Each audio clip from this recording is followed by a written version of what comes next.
Hello అండి. నమస్తే. ఎలా ఉన్నారందరూ? Welcome to our channel. కొత్తగా ఎవరైనా మన ఛానల్‌ని విజిట్ చేసినట్లయితే వీడియో స్కిప్ చేయకుండా చివరి వరకు చూడండి. ఏ వీడియో అయినా సరే చివరి వరకు చూసినప్పుడే ఎంతో కొంత ఉపయోగకరంగా ఉంటుంది. రథసప్తమి మాఘమాసంలో వచ్చే 7వ రోజు. మాఘమాసంలో శుక్లపక్షంలో వచ్చే సప్తమి. మాఘ శుక్ల సప్తమి నాడు రథసప్తమి జరుపుకుంటాం. దీనినే భానుసప్తమి అని కూడా అంటారు. సూర్యభగవానుడు ఆవిర్భవించిన రోజు కావున సూర్య జయంతి అంటారు. ఈ రథసప్తమి రోజున కొన్ని ప్రత్యేక పూజా నియమాలని ఆచరిస్తారు. అందులో మొదటిది సప్తమి స్నానం. ఈ సప్తమి రోజున జిల్లేడు ఆకులను తలపై పెట్టి తలంటు స్నానం చేస్తారు. జిల్లేడు ఆకులు సూర్యునికి ప్రతీక. 3 లేదా 5 లేదా 7 జిల్లేడు ఆకులను, అక్షింతలను, రేగు ఆకులను తలపై పెట్టి తలంటు స్నానం చేస్తారు. ఈ రకంగా చేస్తే వారి వారి కర్మల చేత చేయబడిన పాపాలు నశిస్తాయని శాస్త్రం. రెండవది అర్ఘ్యం.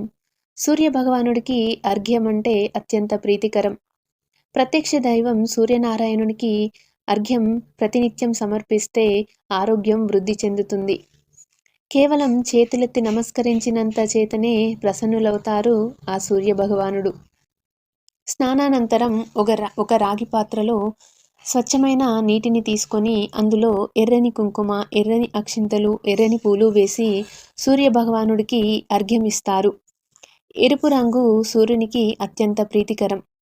ప్రతినిత్యం అర్ఘ్యం ఇవ్వటం వలన ఆరోగ్యం వృద్ధి చెందుతుంది. ఇక మూడవది బెల్లం పరమాన్నం నివేదించటం. ఈరోజు సూర్యుడికి ఎదురుగా పొయ్యి పెట్టి ఆవు పిడకలతో పొయ్యి అంటించి దానిపై పాత్ర పెట్టి అందులో ఆవు పాలు వేసి ఆ పాలు పొంగు వచ్చినాక అందులో బియ్యం, బెల్లం, ఆవు నెయ్యి వేసి పరమాన్నం వండుతారు. ఈ వండిన పరమాన్నంను ఒక ప్లేట్లో 7 చిక్కుడు ఆకులను పెట్టి ఆ 7 చిక్కుడు ఆకుల పైన పరమాన్నంను వడ్డించి సూర్యదేవుడికి నివేదిస్తారు. ఇక నాలుగవది చిక్కుడుకాయలతో రథం. రథసప్తమి రోజున ప్రత్యేకించి రథం తయారు చేస్తారు.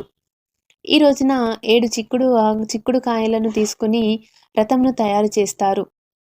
ఈ తయారు చేసినటువంటి రథమును ఒక ప్లేట్లో 7 జిల్లేడు ఆకులను పెట్టి దానిపైన చిక్కుడుకాయ రథంను పెట్టి ఆ రథానికి కుంకుమ, గంధం, కుంకుమ, పూలు, అక్షింతలు వీటితో అలంకరించి పూజిస్తారు. ఇక ఐదవది గోధుమ దీపం పెట్టడం. రథసప్తమి రోజున గోధుమల దీపం పెట్టడం వలన అనారోగ్య సమస్యలు తొలగిపోయి ఆరోగ్యం వృద్ధి చెందుతుందని శాస్త్రం. ఇక రథసప్తమి రోజున వెలిగించే గోధుమల దీపం ఎలా పెట్టుకోవాలో తెలుసుకుందాం. ఇక్కడ వీడియోను గమనిస్తూ నేను చెప్పేది వినండి. వీడియోలో కనబడేదానికి నేను చెప్పే వాయిస్కి కూడా కొంత సమయాభావం తేడా ఉండవచ్చును. ఇక గోధుమల దీపం కోసము ముందుగా 7 జిల్లేడు ఆకులను సిద్ధం చేసుకోండి. ఈ జిల్లేడు ఆకులను మాత్రమే ఈ గోధుమల దీపంకు ఉపయోగించాలని శాస్త్రం. మాకు అందుబాటులో జిల్లేడు ఆకులు లేవు, కానీ ఈ దీపం మేము వెలిగించాలి అని అనుకున్నప్పుడు రేగు ఆకులను ఉపయోగించండి. అది వీలు కాదు అనుకుంటే తమలపాకుల పైన అయినా దీపం పెట్టుకోవచ్చు. కానీ జిల్లేడు ఆకులను ఉపయోగించటం మాత్రమే ఉత్తమమైనది. అది ఏ జిల్లేడు అయినా పర్వాలేదు. తెల్ల జిల్లేడు, ఇట్లా జిల్లేడులో రకాలు ఉంటాయి కదా! ఏ జిల్లేడైనా పర్వాలేదు. ఆ తర్వాత గోధుమలను సిద్ధం చేసుకోండి. ఈ గోధుమలకు క్వాంటిటీ అంటూ ఏమీ లేదు. ఎవరి శక్తిని బట్టి వారు ఉపయోగించవచ్చు.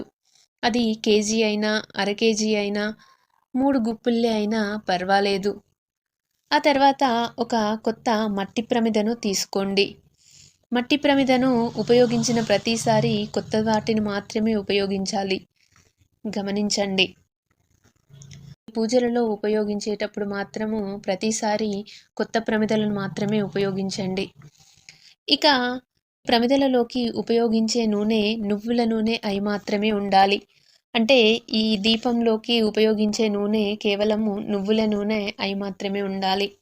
వత్తుల విషయానికి వస్తే 7 వత్తులను తీసుకొని ఆ 7 వత్తులను ఒకటిగా చేసి దీపం వెలిగించాలి. ముందుగా ఒక ప్లేట్ తీసుకొని ఆ ప్లేట్‌ను గంధం, కుంకుమలతో అలంకరించి, ఆ తరువాత జిల్లేడు ఆకులను తీసుకొని శుభ్రంగా కడిగి ఆరబెట్టండి. ఆ జిల్లేడు ఆకులను గంధం, కుంకుమలతో అలంకరించాలి. ఈ అలంకరించినటువంటి జిల్లేడు ఆకులను ఆ ప్లేట్ పైన పెట్టాలి. 7 జిల్లేడు ఆకులను మాత్రమే ఉపయోగించాలి. కారణం సూర్య భగవానుడు 7 గుర్రాలు ఉన్నటువంటి రథం పైన సంచరిస్తూ ఉంటారంట.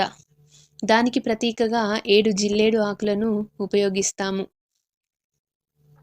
ఇక ఈ జిల్లేడు ఆకులను ఆ ప్లేట్‌లో పెట్టి మధ్యలో పసుపు, కుంకుమ వేసి దానిపైన 3 గుప్పిళ్ళ గోధుమలు వేయాలి. ఆ గోధుమల పైన మళ్ళీ ఒక జిల్లేడు ఆకు ఉంచండి. గోధుమలపైనే ప్రమిదను పెట్టినట్లయితే అందులో నూనె పడే అవకాశం ఉంటుంది. గోధుమలు పాడైపోయే అవకాశం కూడా ఉంటుంది. అందువల్ల గోధుమల పైన మళ్ళీ ఒక జిల్లేడు ఆకును ఉంచి, దానిపైన ప్రమిదను ఉంచి, ఆ ప్రమిదను పసుపు, కుంకుమలతో అలంకరించి, ఆ అలంకరించిన ప్రమిదలో నువ్వుల నూనె వడ్డించుకొని 7 వత్తులను ఒక వత్తిగా వేసి ఏకహారతితో దీపం వెలిగించాలి. ఇప్పుడు మనందరిలో సందేహం ఉంటుంది. దీపం వెలిగిస్తాం సరే. మరి ఆ తర్వాత ఈ గోధుమలను ఏం చేయాలి అని. గోధుమలను ఆ తర్వాత శుభ్రంగా కడిగి ఇంట్లోకి ఉపయోగించుకోవచ్చును. లేదంటే ఆ గోధుమలను చక్కగా నీటిలో నానబెట్టి ఆ మరుసటి రోజు ఆ గోధుమలను బెల్లంతో కలిపి ఆవులకి పెట్టవచ్చును.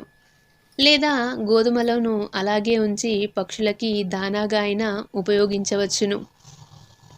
ఇంట్లోకి ఉపయోగించుకోవటం కంటే కూడా ఇలా ఆవులకి పెట్టడం, లేదంటే పక్షులకి దానాగా ఉపయోగించుకోవటం అనేది ఉత్తమం.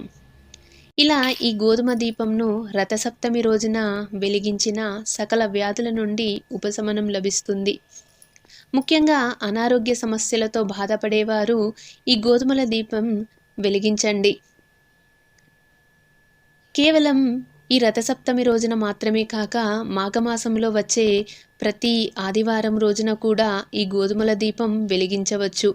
మాఘ ఆదివారాల్లో చిక్కుడు రథం తయారు చేసి పూజించడం, గోధుమల దీపం పెట్టడం అత్యంత శ్రేయస్కరం, శుభ ఫలితాలనిస్తుంది. మాఘమాసంలో సూర్య భగవానుడి ఆరాధన మంచి ఆరోగ్యమును ప్రసాదిస్తుంది. ప్రతినిత్యం సూర్యదేవుడికి అర్ఘ్యం ఇవ్వటం, సూర్య నమస్కారాలు చేయటం, సూర్యోదయం సమయంలో సూర్యుడి ఎదురుగా ఉండి కాసేపు ధ్యానం చేసుకోవటం మొదలైనవి చేయటం వల్ల మంచి ఆరోగ్యంతో పాటు శుభ ఫలితాలను పొందుతారు. ఇక ఈ రథసప్తమి రోజున బంగారం, వెండి లేదా రాగితో సూర్యుడి రథం తయారు చేయించి దాన్ని పూజలో ఉంచి పూజించి ఆ రథాన్ని పండితులకి దానం చేస్తారు. ఇలా పండితులకి రథం దానం చేయటం వల్ల జాతకంలో ఉన్న దోషాలు తొలగుతాయి అని శాస్త్రం.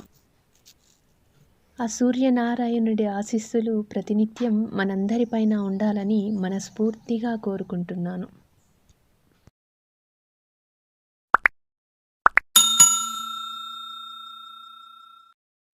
Thank you for watching our video.